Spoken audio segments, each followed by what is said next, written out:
Now the global news, Israeli soldiers withdrew from Gaza's main hospital after raiding and combing through the facility.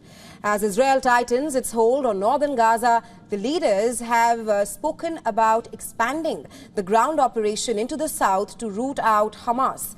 Most of Gaza's 2.3 million people have already crowded into Gaza's south. A worsening fuel shortage threatens to paralyze the supply of humanitarian services and also shut down mobile and internet services in Gaza.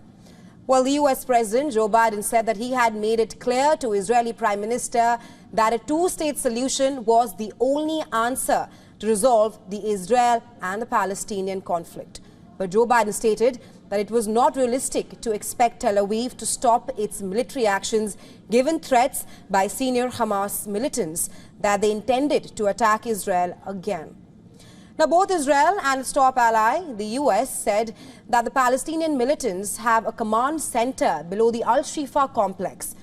Hamas and the directors of the hospital, which has now become a focal point in the 40-day-old war, denied the charge. Israel has said that the raid was executed based on an operational requirement.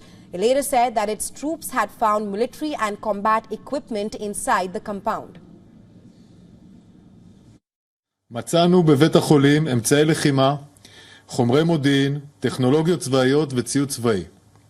בנוסף, הותרה מפקדה מבצעית, ובה אמצעי קשר וטכנולוגיות מבצעיות השייכות לחמאס. הטכנולוגיות והחומרים הועברו למיצוי ובדיקה של גורמי המודיעין. The Hamas-run health ministry said that Israel did not find any equipment or weapons in the hospital during the raid, which lasted for almost 10 hours.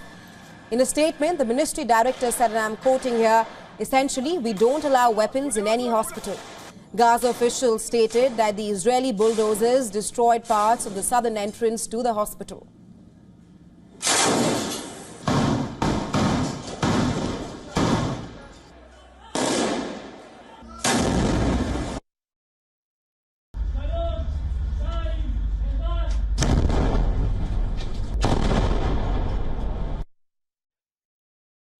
It's definitely an MRI machine, and if you follow me behind the MRI machine, I'll show you what our troops exposed just minutes ago.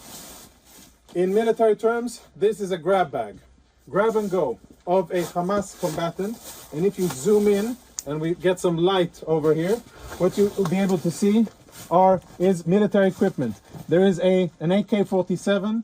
An Israeli army video showed automatic weapons, ammunition and jackets, it said, were recovered from an undisclosed building within the complex. Now, witnesses in recent days have described conditions inside the hospital as horrific. Witness accounts describe medical procedures taking place without anesthesia, families with scant food or water living in corridors, and the stench of decomposing corpses filling the air. The head of the World Health Organization called the decision to send troops into the hospital totally unacceptable. The situation in Gaza's other hospital is also dire, with the WHO saying that 22 of 36 are not functional due to a lack of fuel, damage or combat.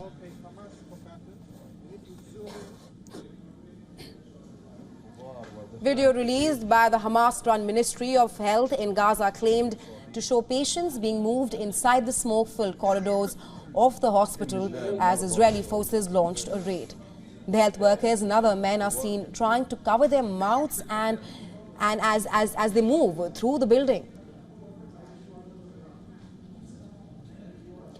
An international concern over the fate of the people inside the Al-Shifa hospital increased further as news of Israel's raid emerged. Qatar called for an urgent international probe involving the United Nations. The White House pushed back against Hamas' claims that Biden was responsible for the hospital raid over the U.S. assessments that the militants were using Al-Shifa complex. Well, National Security Council spokesperson John Kirby said that we did not give an okay to the Israeli military operations around the hospital.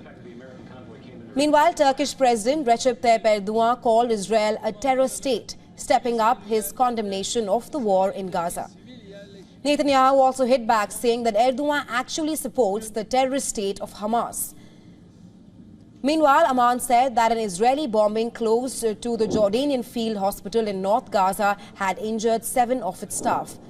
Jordanian Foreign Ministry said that it was awaiting the results of a probe to take the required legal and political steps.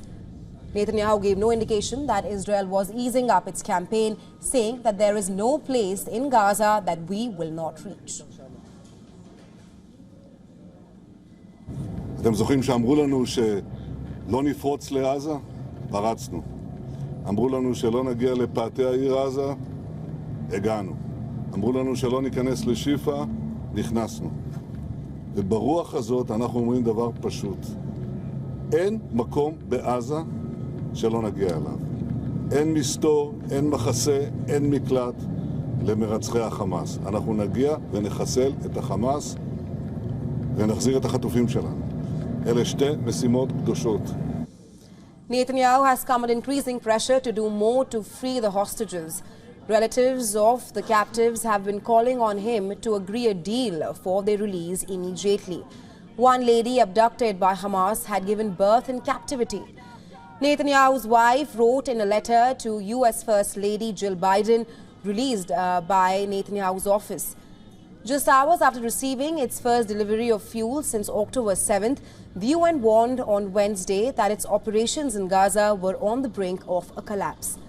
The UN agency for supporting Palestinian refugees confirmed receiving 23,000 liters of fuel, but said that it met only 9% of the daily needs in Gaza.